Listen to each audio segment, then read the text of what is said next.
Hello and welcome to the Season 11 finale of Literary Gladiators, the show where we discuss and debate literature in all of its forms. If it's written work, it's game.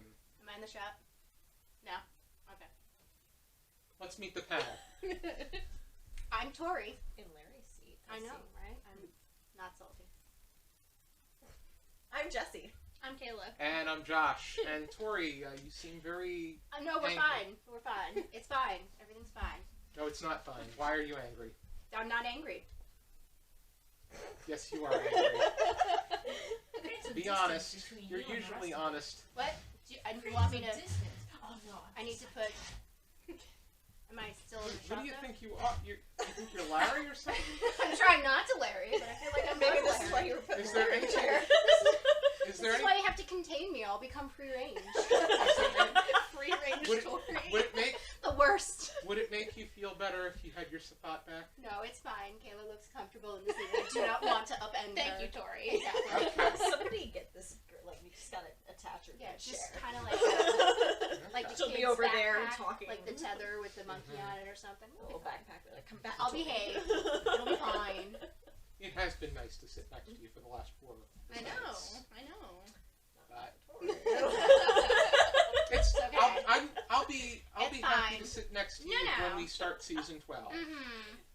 So You know what I noticed? What? Here's what I've noticed. Every Uh-oh. time it's been a girl majority panel, Josh always ends up in the hole.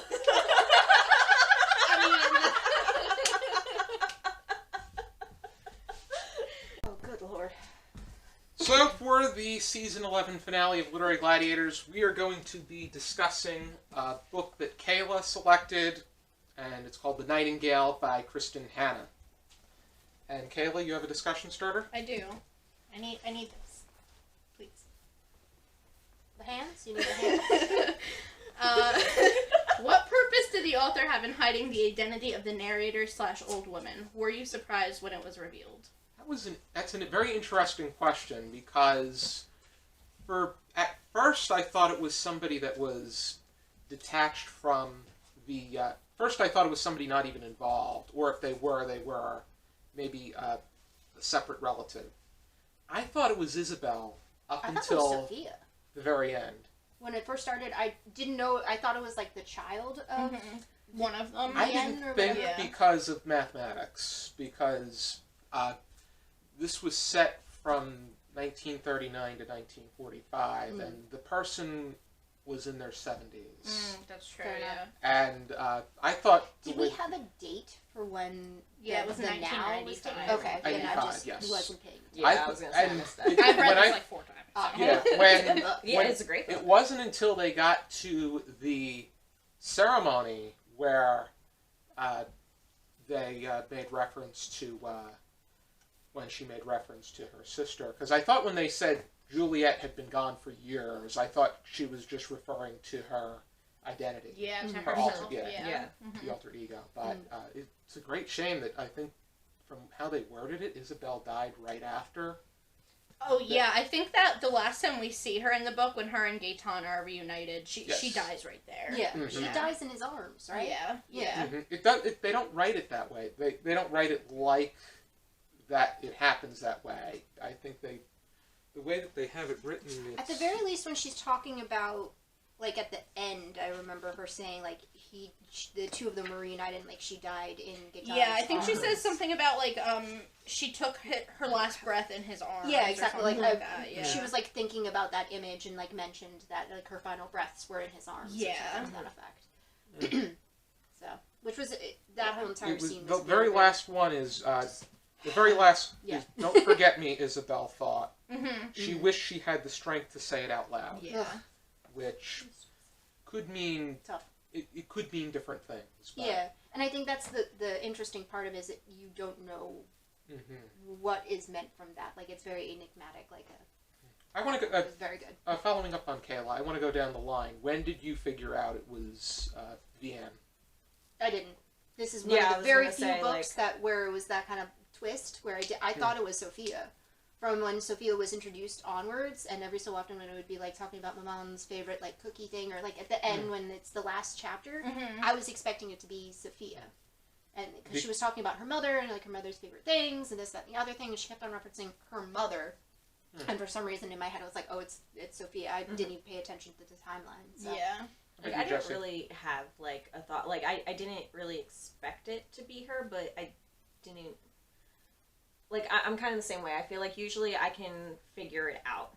Like, I even with, like, some of Agatha Christie stuff, like, when we have, like, the mystery and stuff, it's like, usually you can figure it out. And this one I feel, like, a little blindsided in a sort of way, where it's just like, oh. Yeah, it was like a pleasant, like, oh, okay. Okay. And I think it made the fact that she was talking about Isabel and Sophia... and that was where I was just like, oh my god, like, she, like her sister, who is this prolific character, and then her daughter, on top of it all, on top of all of the other, like, atrocities that she had to go through, like, and she outlived her daughter. Exactly, she outlived both this, like, too big for this world character that was her sister, and then her daughter as well. Who reminded her so much of her sister. Exactly, so it was just like, not to mention that she had already lost, like, 4 children. She had had a stillborn, she lost Ari, and then she had several miscarriages. Sarah was the one that got killed, but Ari survived. Which I'll be honest, we're taking this backwards for some reason. But I would say when she reunited with Ari at that reunion, that almost got me in the choking up. Yeah. Because that was just because I had a feeling when she was being reunited with some of these people that if Ari was around, he would have been there, and the way that he responded and how he never forgot about his family, regardless, because the way that they tore him apart, it was such a complex situation. Yeah, because it's not like there are some instances where separating the parents that there is sometimes it's unfair, but in this case it's very hard to argue against the people that were separating him because those were relatives of his. Right. It's not like they were people that wanted to adopt and they were family. That brings up another good question, though. With that specific decision, sending Ari to live with his family in America, it's so difficult to say what you would do in somebody's shoes in a situation like this. Yeah. But do you think that Vi made the right call by sending him to be with his family, or do you think she should have fought harder to keep him? I really don't think she had a choice. I don't think she had a choice either. They made a very good point where this is one person's wishes against an entire group of people that had their religion wiped off, much of it wiped off. Yeah, it doesn't matter how well you could have hidden him in your family. Like, it was going to... The unfortunate thing about that was there was so much on the line for everyone else that, like, even to save themselves, like, he could have potentially been, like, found out. Yeah. Sending him out of the country was really far... Like, did that hurt? Yes, but, like, at the time it was just, like, how do you survive? Any means possible. The thing is that if she had left his name off of her list of children she had saved, she would have gotten to keep him because nobody ever would have known because she did have false birth papers and everything for him. I think it was also like she kind of ousted his mom. Like, wasn't Rachel like she accidentally? So like that guilt had. I feel like the guilt probably. It was a double-edged sword though, because if she didn't, eventually she was going to be outed in some way, shape, or form, and if she didn't out her friend. Both of them would have gotten into trouble at some point. Yeah. Because the Beck, I'll say, was much better than von Rittger, who was one of the... Von Ritger's probably, in any Holocaust story, the cruel... I would say this, even though it's... The cruelest person in a Holocaust story is always Adolf Hitler. Even if he's not... No, because you can have a nice smile on your face. Beck is the perfect example of why the whole Nazi regime was so insidious, why that was so effective, was because it was, we are honest gentlemen. Why are you fighting? Why are you saying that we're terrible, hideous monsters? I'm holding the door open for you. This is only clerical work. This is only formalities. That is those people who went along with Aldolf and all of the terrible thoughts that he had to perpetuate that, like, they went along with it. It wasn't that they had that thought themselves. Those are the type of people who, like, the smiling, blue-eyed devils that this generated, like, I think they're on the same level. Like, he was very genteel and probably had somewhere in there because he spent so much time with her, like, in their own house. But it doesn't matter because he came in and he forced himself into his life. Like, those type of people, no matter if you were outwardly harsh or if you hid behind, like, decorum, they're all in the same. It's a chicken or the egg thing. It's the fact that... Because that sort of stuff was in them to begin with, and it takes somebody to plant the seed, though, too. But it takes somebody to say, hey, wait a minute, he followed along with it. So, like, you're just as bad. He had a lot of people to follow along, but he was also very... the fact that he was able to manipulate them into following him... so, yeah, maybe he's a little bit worse than them, but no, I think they're all So for of those you, people, like, Beck is an irredeemable character? Absolutely. Okay. I was wondering how everybody felt about Beck But then also the question is, Sorry. once Hitler was out of the picture... No, don't care. You did it. They are criminal, but did they continue the practice exactly the way that he did?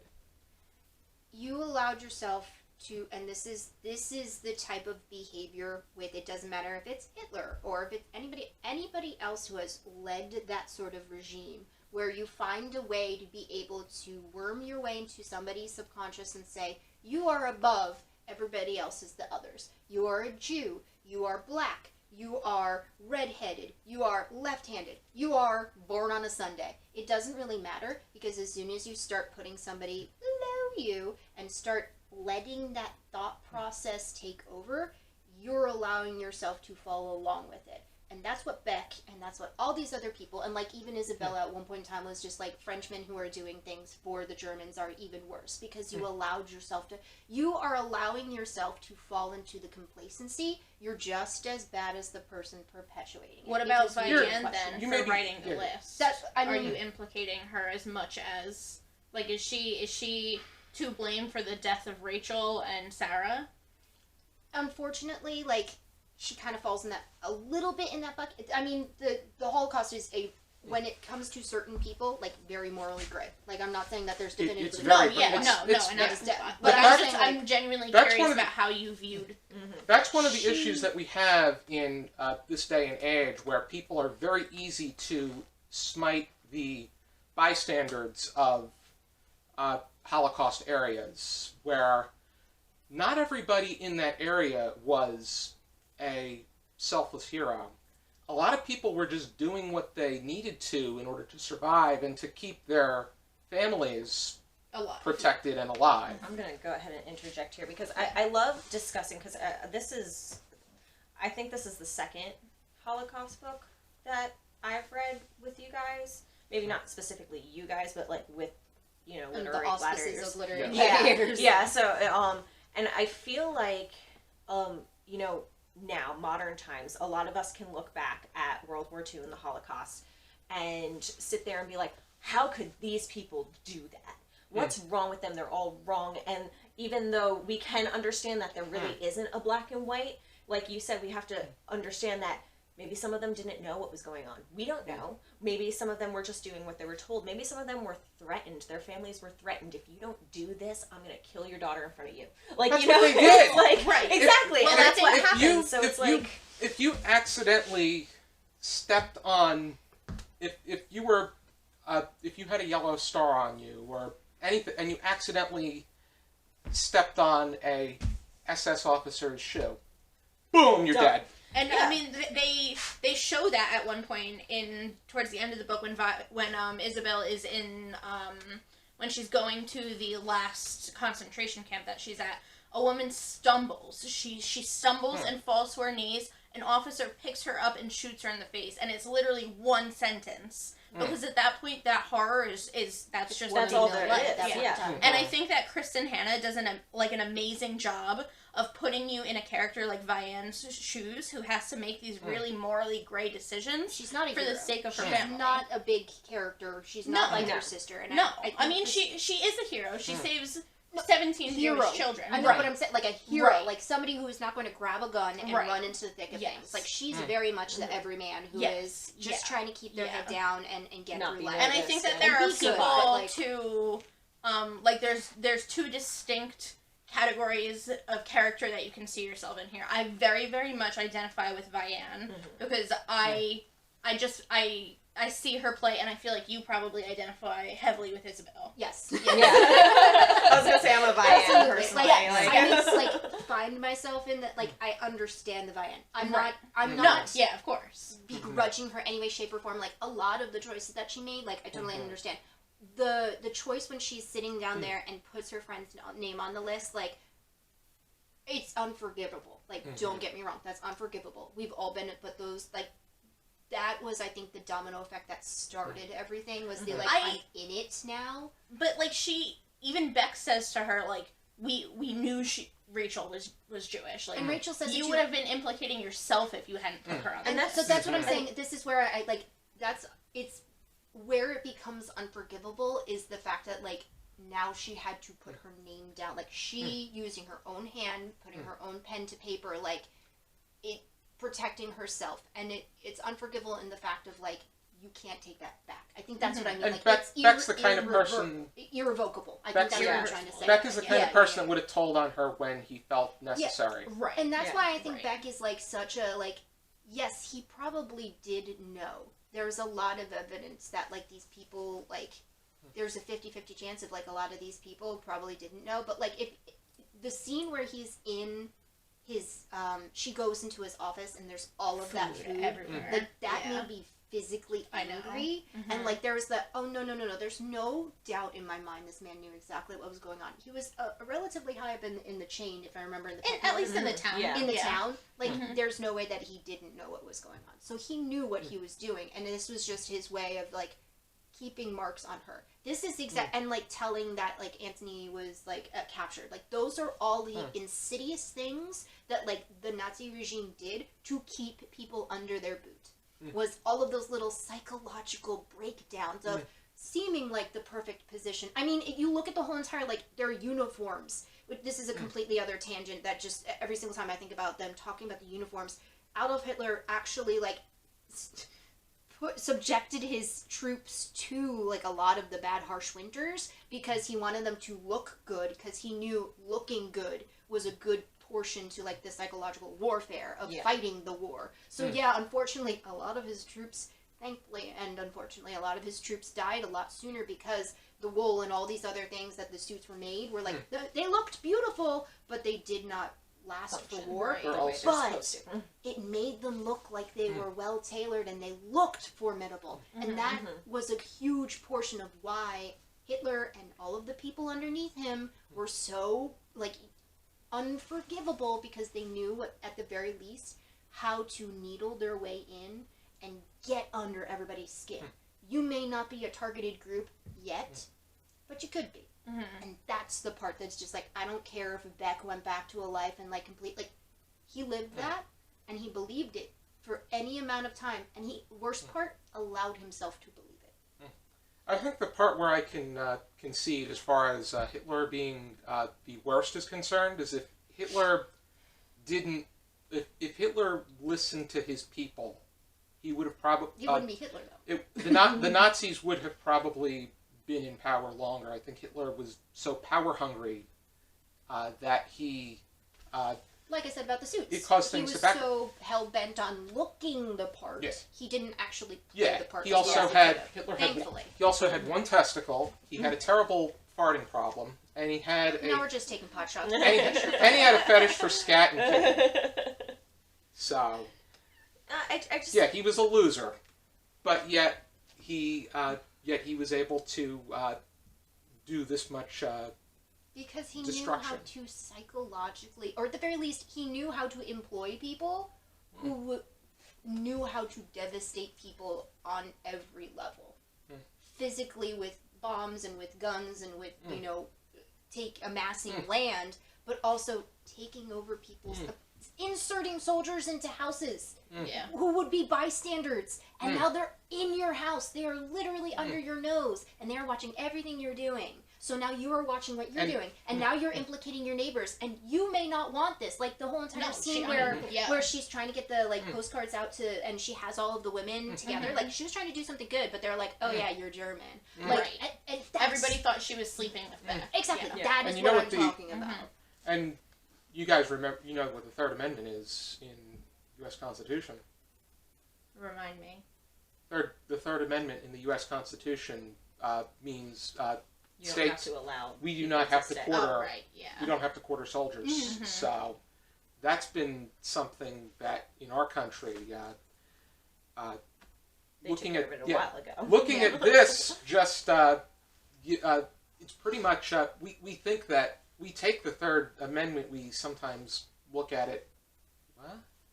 But Yeah, it makes no like, we sense don't- now, but if you when look you at the look at that- Revolutionary Right, War, then it was like, very much a thing. yeah, Yeah, it and was. this- Although And- I think and in when a you case look at- like this, it wouldn't even matter if that was No. in the Constitution. Like No. if well, this was a different thing. There That would was be no they were constitution inserted. under Like some these right, are your yeah. own. These would be your. That would be like your own own troops, people. yeah. So I think that's the other thing that I love about this book is you see so many books about the big heroes, about the Isabellas, Yes. and about Yes. the Gaetans and stuff like that.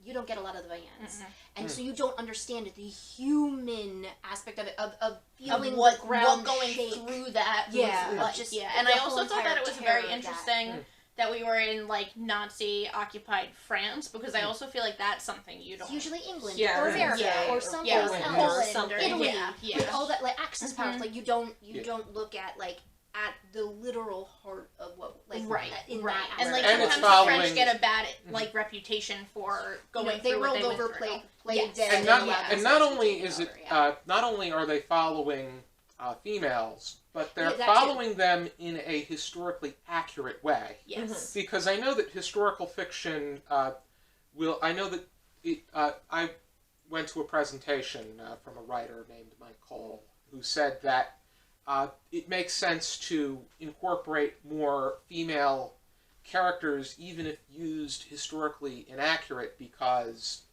it allows for female readers to identify with the characters, which I'm very much for historical accuracy, and I think that Yeah. I'd Yeah. rather this story be told. I don't care if it's fictional, but like Yeah. tell it correctly, because a lot of like. Yeah.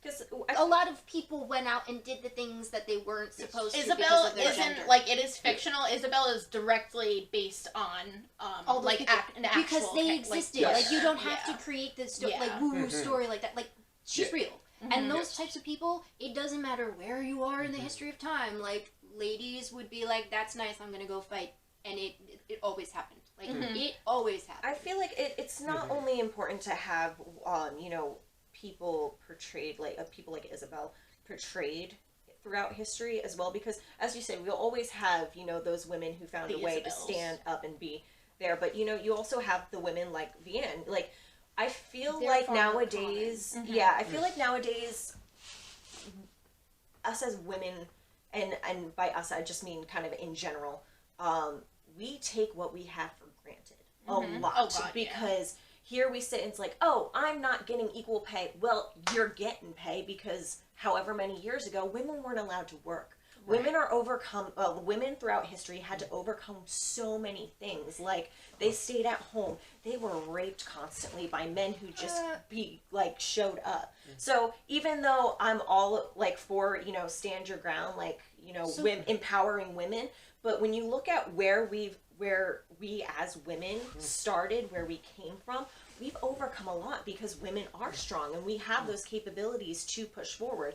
And even though we're put in situations like how Vienne was put into the situation where, okay, I need to survive, I need to try to help, wanting to do what she thinks is best for herself or, her children or the orphan children that she's trying to save.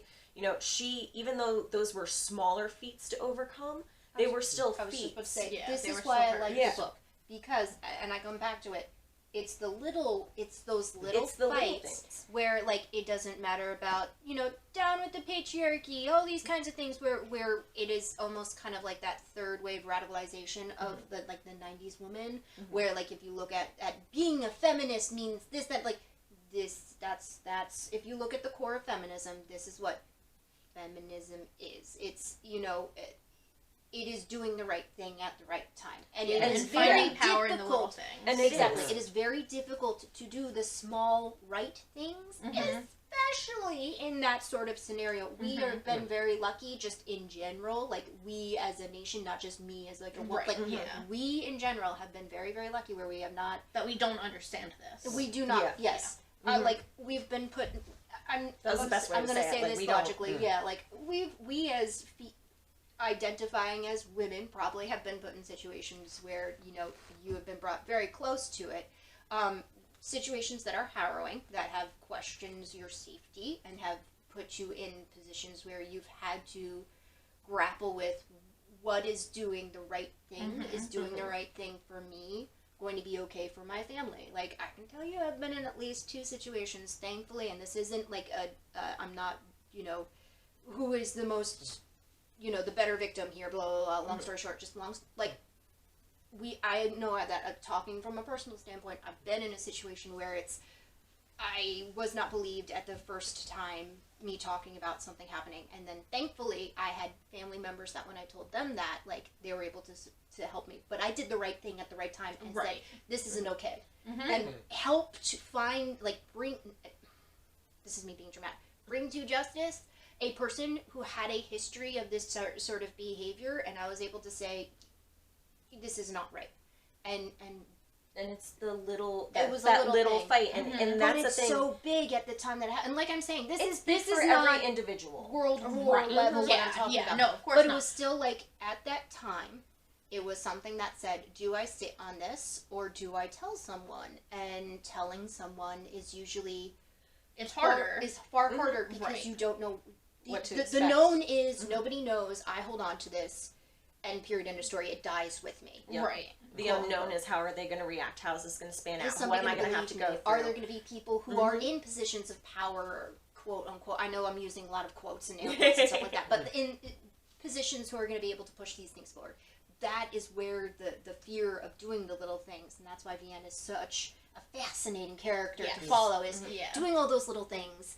And trying to be as best of a person and be a good person while still being an anxiety-ridden, very not self-centered in the fact of, like, bad. But because that's all she knows. like, saving. Yes, I can't think of the word right now. It's I know what right word you're talking about. But she's an Preserving, self-preservation. I think this is an excellent book to, like, bring to... Because there are so many... There are these 2 strong female characters, but they're strong in their own different sense that many women can relate to one or the other.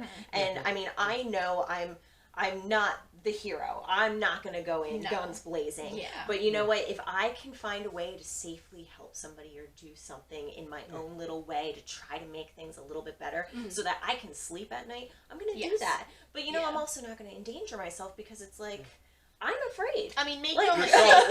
yourself or your loved one. In a ton of danger. Yeah, no, she She did. had But 2 German soldiers billeting in her house, and she was giving Jewish kids to a church. Like, yes, there was a ton of, but it was a quiet different rebellion. kind of A quiet rebellion is a perfect way of putting it.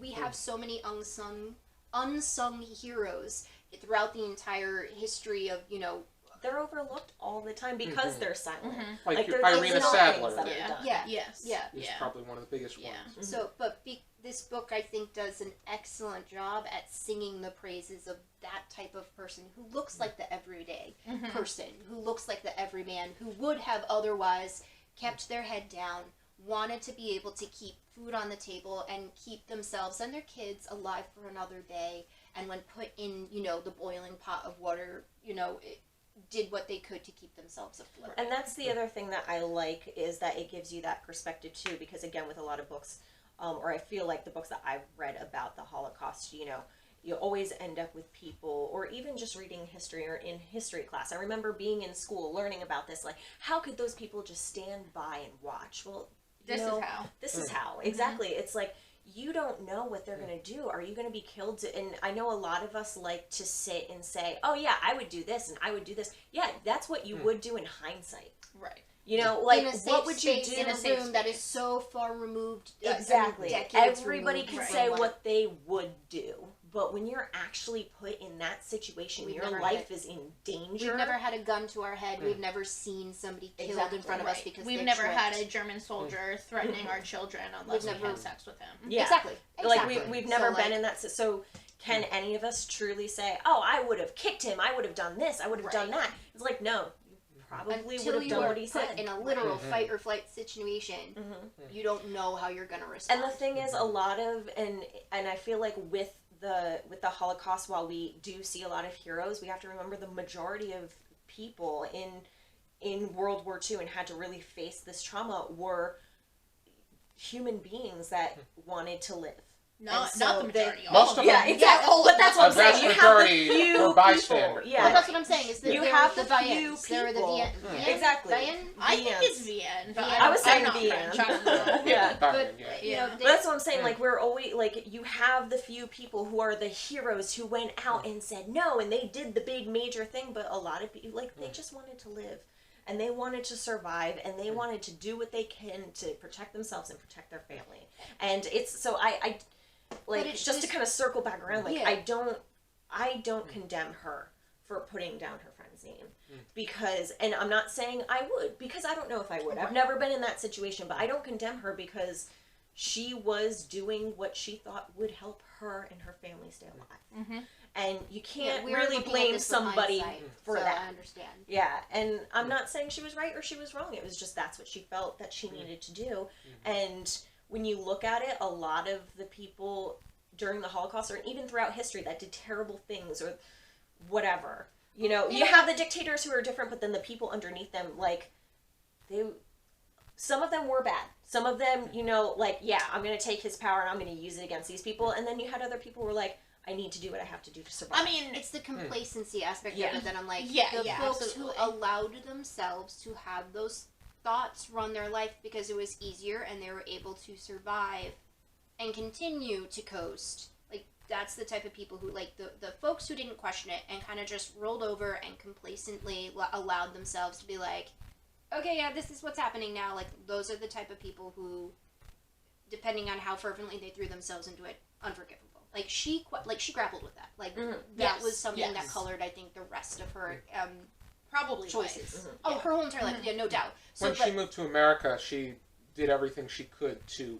brush it away. Mm-hmm. But the way that she Those are responded like to she Yeah. responded to Julian, it was just great that she was able to see him as a great opportunity, a gift as opposed to a punishment or a burden,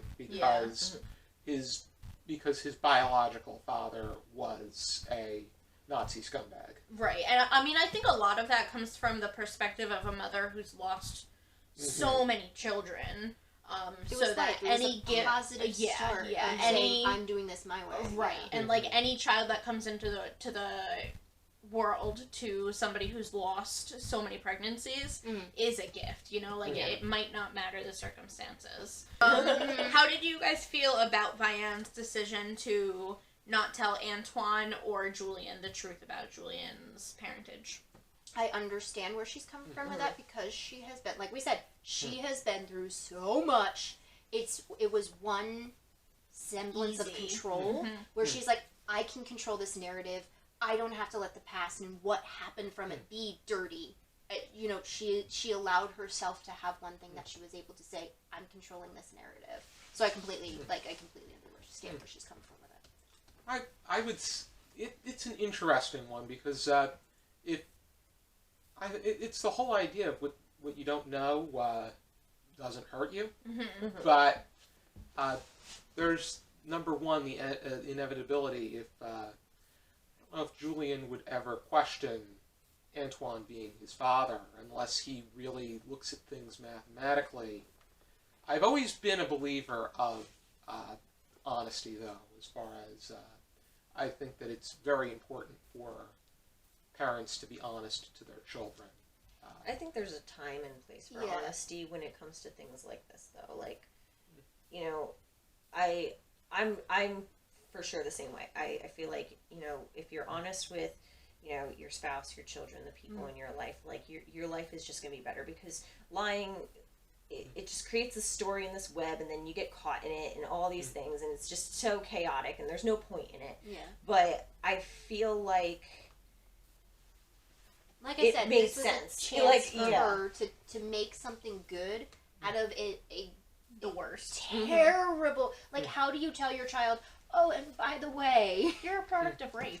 you're a product of rape Yeah. from, like, Nazi Germany. And, like, you he grew can't- up to be a doctor, so, like, clearly he did, like, he had an amazing life, you know? Like, She was Diana able to Antoine give him probably the gave best. him the best life he possibly could have had. And there's no way. So why ruin that? And you can't tell me that it wouldn't have colored something. Like, so to allow this kid to have the best life he possibly could, so that way he didn't have to worry about that kind of stuff. Like, I completely understand her not telling. Usually, I'm with you guys with the honesty is the best policy, because that kind of stuff comes to a that's head what I'm saying. sooner or It's like, later. I feel like there's like, certain things you should be honest Maybe if about, he found and out- burdening a child with, and by Listen. the way, Maybe if he found out himself and then understood why. like, I feel like some people can understand and can cope with it and be okay, but it's like, you also have to think too, like, imagine if your mother told you this. Yeah, how can would you react? Yeah. How would your vision of her change? Would it be better? Would it be worse? How could you carry that burden? Initially, it would you be it would be discomforting. but think about Yeah.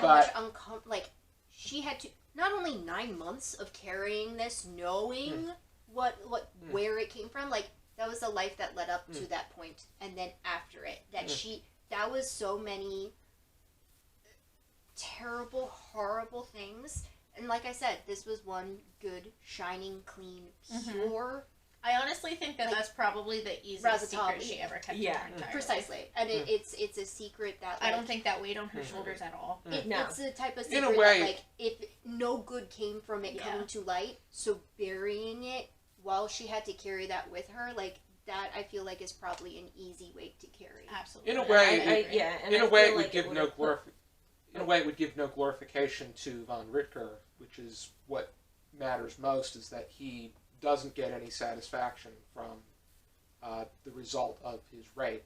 But, I agree. As long if he never knows that, like, something came of that, then that's better for him. successfully too, let alone came out of it. Yeah. But at the same time, I think that given the circumstance, I think Julian would be able to forgive his mother, because it wasn't her.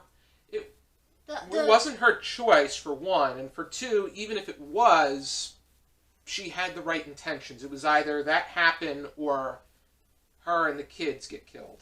And I don't even think it would have been so much about him, like, forgiving her. There's nothing to forgive. I think it would be more like, you know, okay, Well, this is a whole Not telling you hypothetical yeah. thing. Yeah, if my mom came to me and said I was a product of rape, it would be more or less a burden, like, I know she gave me this best life, and honestly, I don't want to imagine my mom in a situation like that. And Like, I that think is my again, mother. that's the other. That's what I'm saying, is there's so many terrible, horrible things that come with that truth that, like, you don't get to. There's take no back. reason Yeah. to You can't expose put that it. genie back in the bottle once that happens. Like, there are so many questions that are so raw and vulnerable that come with it. Like, it was a chance for her to put a cap on it, bury it, And be done. put it in the dark. It was a resolution that, and it was a choice that she made, so that way she didn't have to deal with it. And yeah, maybe that was her, like, not dealing with it.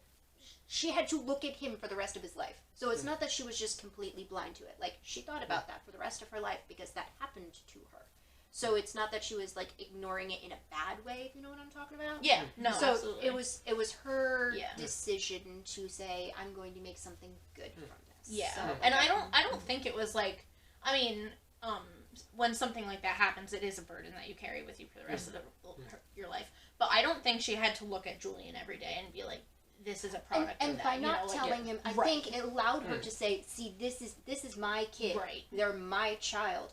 I raised him to And be Antoine's. good. Yeah, Yeah. exactly. Yes. He is our offspring and our byproduct of goodness. Yes. Like, does that make Yes, sense? and she even says that, like, he brought the family back together. Exactly. Like, having Julian brought the family together. I give her a lot of credit for that, because you hear a lot nowadays of women struggling if they can't have an abortion from rape, or they have the child and they hate their child because of how that child came to be. And fair. And, Like, which is understandable. Right. Yeah. And like I said, this comes back to perspective Right. again. But you know, it takes a lot of strength to know his origin and to put that aside and say, Love him this is anyway. my child and I love Yeah, you. and there's a lot of stigma that comes with it. He might have had, if somebody else found out about it, he might have had some sort of negative backlash that was completely out of his control. Yeah. He had reckoning. exactly. Yeah. So like, I understand where she's coming from, and I understand the choice for that. You know. Anyway. Yeah. Ready? We touched a lot of hot topics. I mean, this book This is a hot filled topic with all book. those types of things. I you know? think anything pertaining to the Holocaust, if written well, and this was is written bound to be a hot topic. magnificently. I agree. I keep on. I'm just so glad that I brought this to you. Yeah. guys. Yeah. So, and it was from the perspective of somebody who wouldn't be like, it's not from like a Jewish perspective. It was from somebody who would be the general public. Yeah. And I think that's what makes it even more profound. This was where you would be on the General, sideline. general public, but yet very much affected. Yeah. Well, that's what I'm saying. And It everybody wasn't was the affected. directly targeted group. Yeah. It wasn't, one of the. There's a Not lot. necessarily. targets. I think granted, the French were invaded by Germany. They were much more affected than other But I'm countries. saying, like, it's not But like it's another. not like that person. Yeah. Like she wasn't Jewish. Yeah, or I black feel like or we gay. always, when She we talk wasn't. about the Holocaust or when we talk about World War II, We talk it's about- always focused on Yes. like from the the- Jewish Thank you. point of and view. That's and what I'm saying. it I'm should saying it's be not because another- it was the most tragic thing that's ever happened. And- But I yeah. think this is In an our interesting time, take yes. on it. And I'm not saying that's a bad thing to No. have another story. Like, this made me It's- think of a lot of Thanks to My Mother, where it was. I keep on bringing this book up, but one of these days I'm going to get y'all to read it because it is so freaking good. You have brought it up. Okay. Because it's a good Attend the book. draft and It's put it a. on the Well, list. I keep on trying to read it. I don't get to. But so yes, it just from the. It's not another Anne Frank. It's not another Eliseo. You get to see a different perspective. Yes. That even if it is fiction, like it is still a very pertinent perspective. And I to feel like have, and we it's important. I feel like a lot of people forget about this perspective. Exactly. That's what I'm saying. It's Yes. Yes. it's yes, always either the Nazi or the victims, the we Jews. humanize either the bad guy or the target. We Yeah. don't get to humanize the bystander, and that is such an important thing to do too, because you the person reading it more often than not is going to be that person. But yeah, exactly. Is You're going going to to be be that that bystander. individual. Yeah. And I don't know. I think this just kind of shed like a different light on things and kind of put you in. It kind of helped you see the situation from where these girls were kind of standing from. It showed you like they wanted to do good, but could they do good? Could they do this? How can I save myself, but also save these children? Like all these different. Yeah. And like you said, Yeah, when like, we were off camera, that the world can't sustain itself on the Isabels alone. Like the VNs Right. are just as important. I think the world needs all different kinds of heroes. Yes. Because having that diversity of perspective is what makes humanity so awesome. Yes. Is being able to sit down and say, look at this collective, multi-perspective life that we live. It is so fabulous and fantastic that we get to sit here and talk about this, and we get to gather in a room with all these different other people and have the freedom. And that's the biggest part. We get to have the freedom of being able to sit We here can not and say, only read like this this book, came we before can us. talk about it. because there are people out there right now as we are filming this that like in their nation this video Can't do this. may be blocked because Right. of what we are talking about. Right. And that breaks my heart because we are living in a world where that's going to happen. We only had one video get blocked on our channel. But I mean, like internationally, Yeah, like that's there As is far as Like I if they know. wanted to watch this elsewhere and they might not be able to because it idolizes women or because of the topic or like Leads for to any abortion. Yeah. or like anything. And So- I mean we don't know, we won't know. And I'm not saying from just from YouTube. Like, I'm saying, like, internationally, there are some people where there are whole subjects and whole swaths of the internet that are just free for public use. Not because they're bad, not because they're, pornographic or salacious in that sort of way. It's just blocked. There are parts of the world where there are just portions of free content that is blocked because it negates or it contradicts what the leading powers' points of view are. And that's happening today. In 2020, that is happening. And, like, that's just bonkers. That is just, we are so lucky. And sometimes you have to take a moment, like, reading these books to be able to sit there and say, wow, I really do have it's truly something we take of for granted. power. Yeah. It's a sense of political manipulation that we should be reading better. And that's why having the multi-perspective look at not just politics, but, like, in general everything, having that cross-cultural, like, the ability to consume that and take the choice to be able to say, I'm going to live that kind of life. I'm going to live the life where I get to question things and see what other people say about it. Like being able to read this kind of stuff. Yeah. Where I get to say, I get to appreciate things. We are very lucky. Absolutely. Yeah. Sorry. No, that was that was soapbox out of the way. Already. But yeah. right, though. Do we have any final thoughts? I think it's I think we said okay. I have one final thought. Oh boy. Okay. All right, I feel like so it's gonna be a jerker. my final thought is that we have recognized Tori here as Isabel. I'm a VN. You're a VN. Josh, who are you? Who do you see yourself in? I expected that question. I would say that I'm a VN as well, because I think that I would be, if I would probably be more compliant, but I would try to do my best to make the right decisions based on what is morally correct in my own way. So I think this is fun. Just pointing out how we went back before saying how most of us are bystanders. It sounds like 3 out of 4 people. I was just going to say that for every one hero, there are 3 unsung heroes. Yeah, 3 unsung heroes. Just have a little fun there. Yep. A little end to the happier ending. I think if sad they're- discussion. if Or not they're- sad, but big. Tough. Yeah, tough discussion. It's a That's tough all. discussion. This one is not a fun, I should happy- probably ask a question that's probably going to. I know we touched up at the beginning of the episode. It's okay, we already yelled at you at the beginning of the episode, so we got that out of the way. I mean, we can always do it again. I'm used to it. It's not the first time. Alright, so what is your question? The question is, I made mention to the fact that this was a heavy hitter. It was somewhat of a tearjerker, and I mentioned that for me, the part that probably choked me up the most was when she found that Ari came to the celebration, the 50th anniversary celebration of the reunion. Was there a part to you that caused you to choke up or break down? All right, everybody, you got a few minutes. And if Lead the And- way, not allowed to you're ready answer to that. go. so, what was the heaviest hitter? So the first time I cried was when Sarah died. So I'm sitting on the couch and I'm reading, and there are just tears streaming down my face. And my husband's sitting next to me, and he looks at me and he's like, "Are you okay? Do you need to stop?" No, I need to keep going. And then I would say the whole last 50 pages, I was just sprinkling tears. I would agree. Yeah. The like, yeah, what is that, like 50? Ish, approximately. I was gonna say that's just it's. From the time they took like- Ari, I cried. Yeah, it's and I mean I have so okay. I have to organize my thoughts here for a moment. So I'm a very easy crier. Me too. Incredibly easy crier. So I don't like to judge things by if it made me cry. Because you could say the hi to inevitable me will happen, and I I will will cry.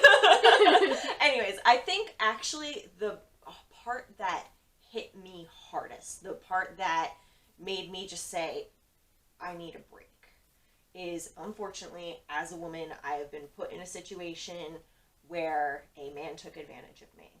And even now, just trying to talk about it, I get choked up because I know I'm not the only woman like that, and like that hurts me like a lot. And yeah, I've come to terms with it. I've dealt with it. But every once in a while, when you get like a book that talks about it in such a way, accurately. yes, and it just kind of, it can put you in that moment. And I have to say that was the part that really just, I need a minute. Like, I need a minute.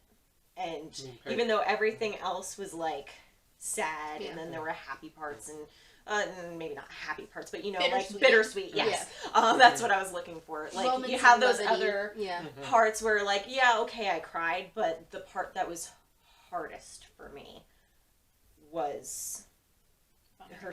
Yes, that was really hard for me. That was rough, and like you said, the whole ending was just. I think the whole book was a tough read because it tugs at you. I was just going to say, I think the worst part is, yeah, it's fiction, but it's all based off of, like, real accounts. Yeah. Like, this isn't, the story itself is fictionalized, but what it is based off of, what it is depicting, is very, very real. And I think that's, the whole entire book was just like you sat there and thought about that. Like, this is a simulation of something that could have very well or happened. Something that did happen. That did happen. Yes. And then you also have the moment where you think, like, you know, like, okay, this could have happened or this did happen, and then there were things that were worse. And it's like, this wasn't even the worst. And the worst part is, a lot of that is lost to time because there was so much destruction and so much erasure, and we have, again, I talked about this when we were talking about we've talked about other, you know, Holocaust-based things. There are people out there that believe this never happened, that this was all a political, like, it was fake, that it was brought up to just I can't even. You mean the people in denial? The people who are in denial, who thought that, like, we have reams and reams and all of this physical evidence that this happened and that worse happened, and that there are people who are just like, oh, this was just like a political ploy. It was some sort of propaganda. That's the word that I'm thinking of. It was just propaganda. It was just like fake. It was just a thing that was brought up so that way people would think that, like, they were bigger and badder than what they actually are, because that's in part what the German, like, the Nazis did. But, like, there are people who, like, flat out deny that this happened, and it's just like, that makes me angry. But then again, we've already established I'm an Isabel, not a VN, so it makes me angry. And I think that's the difference, is getting angry versus getting complacent, and that's not a bad thing.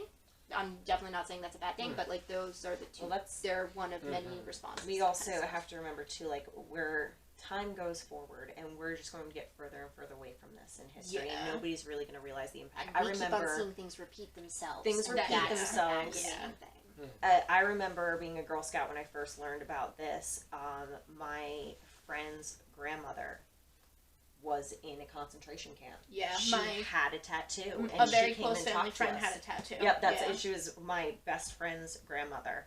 And it's like, you know, you have somebody come and talk to you, and they have the proof right there, and it's like, wow, we were so close to this, and now you think about our children, our grandchildren are going to be so far away from There are some people, like, nowadays, there are people out there, there are kids out there right now who, like, 9/11.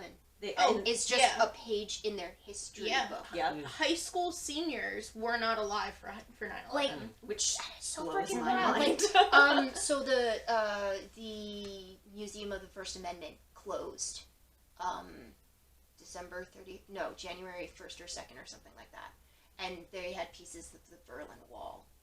And there are some people out there, like, I wasn't born when the Berlin Wall was up, or I was, like, very close to it, but, like, so, like, the fact of, like you said, somebody being able to be in the room with somebody who lived through that, who existed through that. We are losing that space. So it's very important to have these people, who, fictional or not, present it accurately and correctly and do these people justice. So, like, this book is very important in as much as that.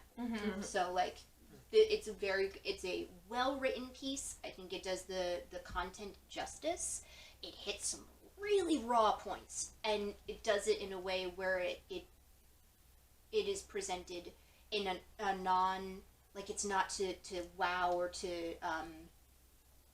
like it's done in a very humane way. Like yes, this terrible stuff happened, but like here's how it affected people. You have to put the glasses on and face the facts, basically, and this is how you see it, because that's 1 in 100, 1,000 people who had the same exact, if not worse. And I feel like this is one of those books where it wasn't written to entertain you. Like, I feel like there's a lot of books out there that are written to entertain, and this was not. Yeah, it was done in a way that is so scary it's beautiful. I think it was. It's a perfect way of putting it. I think it immersed me as a reader. Yes. But it did not entertain in the way. Yes. Or it's not the word that you can use. It's the type of history that you need to face, and it presents it in a way that is so well written where you can't put it down, because there are some things that are so like either too fantastical, it didn't swing one or the other way. Like, it was the right amount of information done in a way where it was wrapped in this humane story, where it was a story about a family, and like that's palatable. We've all have families, so like I have a sister who is even more out there and like crazy, and you know, she fights for what she thinks is right, and this is not me making, like, she's even more of an Isabel than I am. And like I know she'll have a even more Isabel response should the situation arise, and she's done that kind of stuff in the past. See, and I love that because I have a little sister as well, and she is absolutely she's my younger sister. She's an Isabel, you know, and I think that's what she went to the climate fighter. she went to like a couple years back, Yeah. so like she's done that kind of stuff. She believes in what is right, and she will do what she needs to take care of it, and like do it like no questions asked. She's very independent, and will find a way to do that kind of stuff. Like even more so than me. She makes me look like a VN, and so but like. So to be able to find those characters, the sisterly bonds in that way, like she and I are very good, like we're close, not in the way that the two of them were. Like I can't relate with that kind of response, like, but I relate with sisterhood, and I relate with the familial like need to protect versus the need to like take care of yourself. So those questions, like, they are presented in such a beautifully sad way, which sounds bad, but like you said, it's not entertaining, it's engrossing.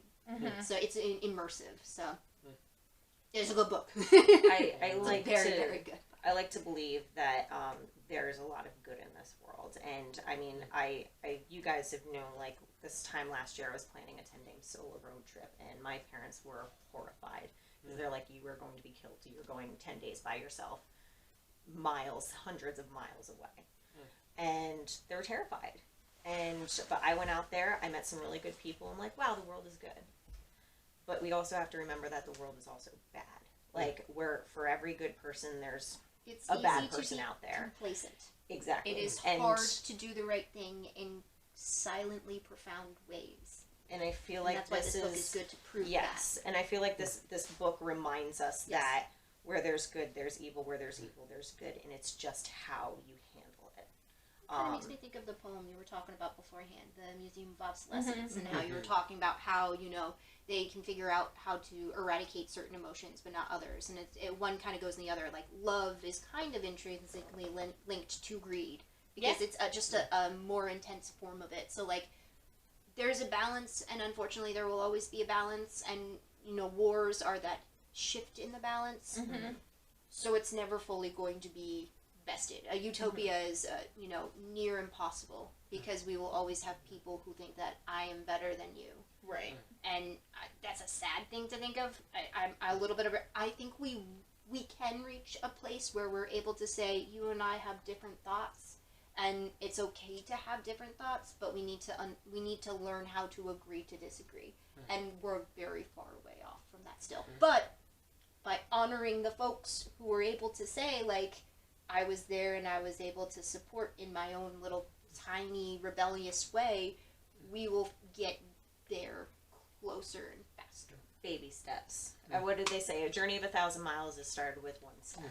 Right? So, yeah. Oh, that was so nice. Yeah, I think that's the perfect hopeful way to end. Yeah. Now that we've talked for an hour. How would we rate this? 0 to 5 stars, half stars permitted? Tori? I'm giving it a 4.5. Like, I want to give it a 5, but I'm giving it a 5. It's a 5. It's a very well written book. I think it handles The content, I'm just echoing myself here. It handled the content masterfully. It used bad situations in a good way, in a way of being able to tell the story of the folks that this happened to, and without using it as gimmicks. The narrative is fantastic. I think the length was really good too, and I think it approached everything unabashedly, but with heart and with respect. I think I have to agree with basically everything you said. I'm gonna go 4.5 only because I feel like if you aren't prepared to read something like this, you shouldn't. Again, I mean, maybe some people can get through this and not feel anything, or, you know, like, I mean, I feel like you can't, but, you know, it's like... Say, if you get through this and not feel anything, you're a heartless person. Yeah. You're a sociopath. But you know what I'm saying? It's like, it's definitely something that it definitely needs brought to be up some prepared. things for me that were difficult. And that's why I give it a 5, because it made me feel those things. It Yes. made me question all of the. I thought, and we're still thinking about this, and we spent an hour we're still talking about it. So that's why I give it a 5. And don't get me wrong, I love books that provoke thought like this and emotion like this. But I do have to say, if you're close, some of these situations hit really close to home. Yeah, they don't. That made me stop and say, I need some time. And not that makes it a bad book. And it's just, if you're not prepared to have those things hit close to home, I feel like it's not something you should read. Face that first. You know what I mean? I think it's a beautiful book. I think it's I said before, scary, so scary it's beautiful. I really, really liked it. But I'm gonna go 4.5. Why are you staring at me like that? I'll get to you. I'll get to you. Get you. He's trying to Gosh, that's what it is. I think this might be... I have a question for you, Jesi. Oh no. Why do you always ruin the trends I'm of sorry. the 4.5s when it comes to great How do you literature? assume she's gonna give it a 5? I mean, she Five read stars. it. Never mind. Never mind. Favorite That was book. 5 stars. Do you want to say anything more? No, I've said it all. You don't hate me for it like he Never-ending does. story. The never-ending story. Boys' life. Oh, I'm sorry. I know I'm the worst. I'm giving this a 5 because I was like Tori in the boat with the 4.5, but the fact that this is strong and powerful, that it makes you feel a sense of uneasiness. That's what it's supposed to do. Yeah, I agree with you. I do agree with you. I think that it was so... I mean, there were maybe little technicalities, but... Overall, yeah. The story, when a story makes up for it, then a story makes up for it, and it... This is the definite type of book that... Sorry, I didn't mean to cut you up. I'm definitely going to reach for again. And this is the reason. Another reason why I gave it a 5 in the end. I wouldn't have read this book. This is probably not something I would have read. I would never picked it the up. fact that I was at the end recommended of this, like, too. I want to read it again. 5. Yes. Honestly, And I this think- is something that's going to go on my bookshelf, and I mean, I will I physically go hope get a copy someday of this to now. have my children read and understand Yes. a lot of different perspectives Yes. from a historical standpoint. Somebody else And this is one recommended of this those. to me, and she got me and another girl at work to read it. We all read it at the same time. I would never have picked up a historical fiction, and now that I've read it, like, I've thought about this book every day since I read it for the first time over a year ago. Like, it crosses my mind all the time. And the fact that I felt like I was immersed in this book. I felt like I was in the... I had a front row seat in it did a very good job within the balancing story like, emotion and knowing, visuals. So that's why when I have one that's like now going to be made a motion picture, and I'm like, I don't know how I feel. I don't want it. Don't touch This it. one because I would feel be like very- it's gonna wreck something. Yeah, It's this- gonna do They're gonna make something. this This one one's gimmicky. gonna not. get I hope not. I think that it's on the way. I think works like this are set to become I pictures, feel like but pictures ruin it would books be- I like was just about to this. say it. Like I'm afraid of what it's going to do with certain storylines because it has a lot and it approaches a lot. And movies in the past, when it touches on these sort of things, very They rarely. skim. Either they Yeah. skim or they focus on the wrong parts, the parts that they know they're going to pull on the heartstrings, but in such a gimmicky way, like It's obvious. The no, the it Isabel doesn't do Isabel it and Gaten justice. thing is gonna Yeah. ruin it. Yeah, like that's gonna be like a The- B arc, and it's gonna take over. I It's not that don't want to see it's, that happen. it's that I don't. It's I think in other words, don't trust the box office. Yeah, it's gonna Yeah. water it down. Because I might be wrong. They have Yeah, their you're they have a wrong. checklist. No, you cannot do this on film the way it is in this book. You Like if absolutely you made a cannot. series of that, like if Netflix or like Hulu or somebody picked it up and did a It whole has to series be of it. HBO, but yeah. HBO, yeah, but I'm just saying, like, you They can't know how to touch do on it wrong justice topics. to be Yes. a movie because, like, you're not gonna have the time. You're not gonna have the audience who's gonna want to look at this. They're either gonna want the love story, they're gonna want the blood and guts, or they're gonna want the historical aspect of it. Right. You're not gonna have somebody who's gonna say, okay, I'm gonna pick up this Raises on book all and three, yeah. So and that's again, this is not me making fun of the cinema crowd out there. This is definitely not me doing that. sure. I love going to see a good I watch movie. TV all the time. But like I Yeah. read this book, and this book is too perfectly presented in the Yes. medium that it's in. It's not going to do it. And the way that I- it's presented, it's very much like the structure It's very much cinematic. is very much cinematic. Yeah, and where I think the description they is start too, with- like you can yeah. see they it start all with the perfectly. I see a lot of movies these days. They start with the present day, then they go to the past. Yeah,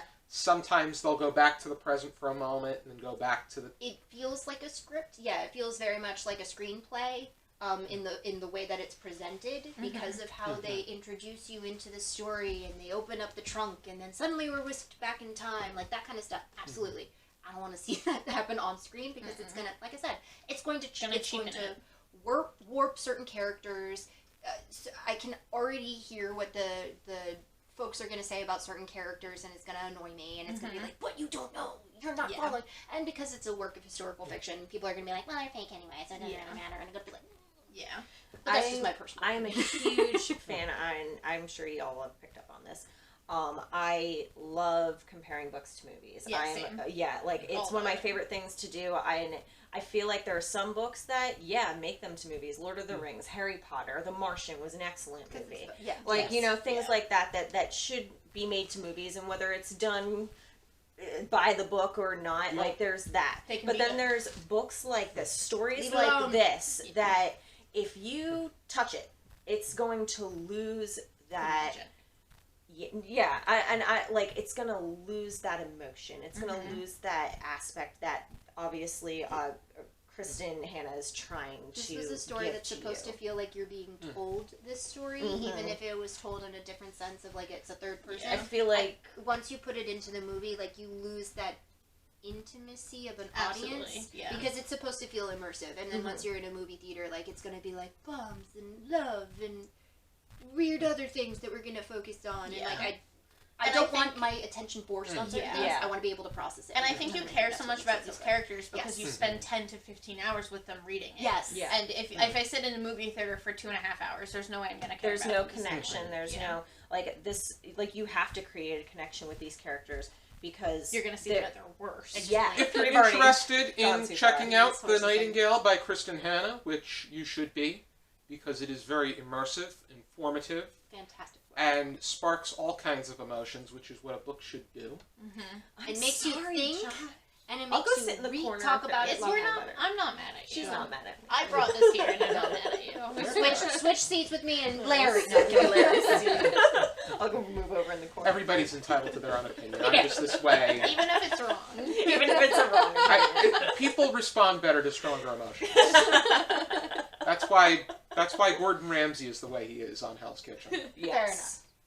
But Yes. I want to thank everybody who joined us for a very eventful 11th season. I want to thank Tori, Jesi, and Kaila. I also want to thank Larry, Dan, Sarah, Carl, Ari, Trevor, Charlie, and Nick. So many people. I love it. And all of you. Am I- And especially all of you and guys. especially the viewers for following us for this entire stretch of time. Thank you for giving us a 11 reason. seasons. Yeah, exactly. Yeah, without Crazy. you guys, we're just a bunch of nerds talking about books. We're Yeah. doing this minus a camera, and I don't know if that's better or worse. I don't know. And be sure to support us on our Patreon account too, because we want to keep doing this. Thank you all for a fantastic 11th season. We will be back for a 12th season.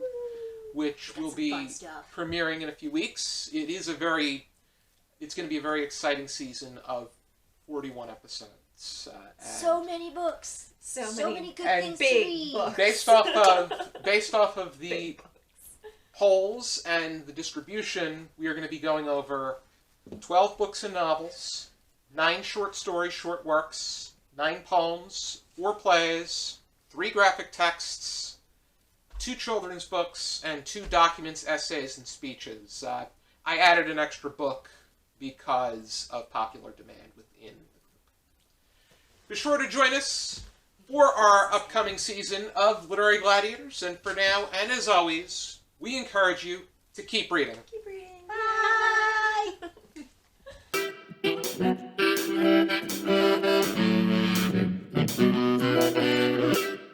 Bye.